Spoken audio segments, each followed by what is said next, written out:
This is gonna be how you break 4 minutes in the mile. So if you are training for the mile, what I see a lot of high school athletes not focusing on is not building up mileage throughout time.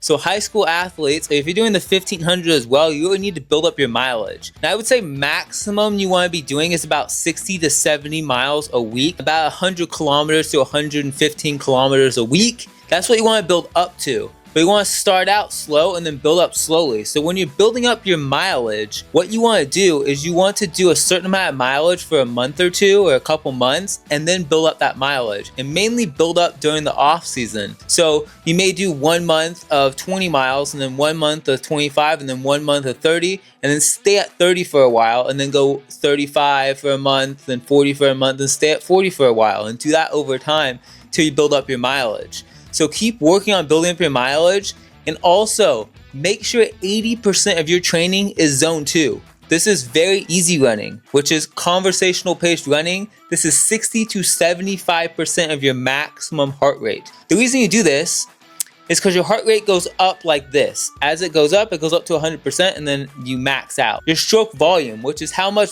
blood is getting pumped into the body, which is your nutrients, your oxygen, all that different stuff getting pumped into your body, and you need this to be able to run and survive. And so your body pumps blood into the body. It's called stroke volume, and it pumps blood into the body. When it gets to 60% of your max heart rate, it levels off, meaning that it's not pumping more blood, more oxygen, more nutrients, more of these things into your body faster when you're going at a faster heart rate. That's why you tire out faster when you're going at a faster pace.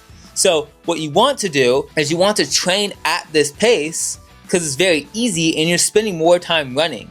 If you went at 60% of your maximum heart rate for 5 miles versus 85 to 90% of your maximum heart rate for 5 miles, you're going to be running like 2 minutes per mile slower for the average person, which is going to be a big difference. You're spending more time running. So do that and spend more time running. You got to do those two things, and then you want to work on your speed work. So speed work is doing like 800 meter paced running and mile paced running to work on the speed and finishing kick of your race. So work on that finishing kick, work on that speed. These little tips and things are really going to help you run a faster mile. You could also run some longer races, like some 5Ks during cross country. You could run some 10Ks. You could run some half marathons. You could even run some, just the 2-mile races that you run after, in high school. You run the 3200, run some 3200s. Those races are going to help you build your endurance for that mile. But the mile comes down to a lot of speed. When you start breaking like 5 minutes, and especially 4:30, it really comes down to having a lot of speed. So you have to have that natural speed to be able to run the mile fast, because if you don't, breaking 4:30 might be possible, but breaking 4 minutes is going to be almost impossible without speed. My fastest 400 is like 61 seconds. I was terrible at the 400, but I could run a 5-minute mile because I had the endurance to be able to run the mile really good, and I was better at longer distance runs. So if you're trying to run the mile and you're trying to run this fast, work on that speed work if that's your weakness, but mainly increase your mileage over time and do those long runs, and that's going to build your aerobic base. And then the harder training, you're going to be doing more of that stuff. And the last thing is a secret workout you can be doing to really boost your performance, which is a VO2 max workout, the best VO2 max workout. VO2 max is maximum oxygen consumption. This is where you're consuming a lot of oxygen during exercise, the maximum oxygen you can consume. And you want to increase this. It's like your horsepower of your engine, of your body. You want to increase the horsepower.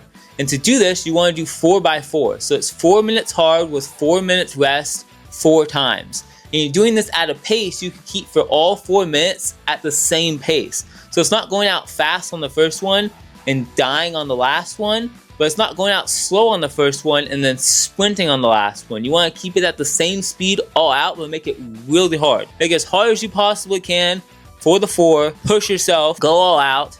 Maybe start out the first session going at like 90% of your max effort, just like an 8 or 9 out of 10, just to kind of see how you feel. Pick a pace, be like, okay, I'm gonna run 5-minute mile pace. Okay, cool. Now I'm going to keep that pace for the entire thing, and then I'm going to try to improve on that. I learned 6-minute mile pace, 7-minute mile pace, 8-minute mile pace, and I'm going to try to improve on that the next time. Where I'm going to do 3 of them at this pace, and then the next time I'm going to do 4.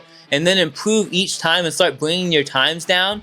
And when you get really good, you could even bring your rest down to 3 minutes. So hopefully this helps. I know it's a little bit shorter video, but if you guys did enjoy this video, please click that subscribe button and check out this video over here because YouTube thinks you're gonna like it.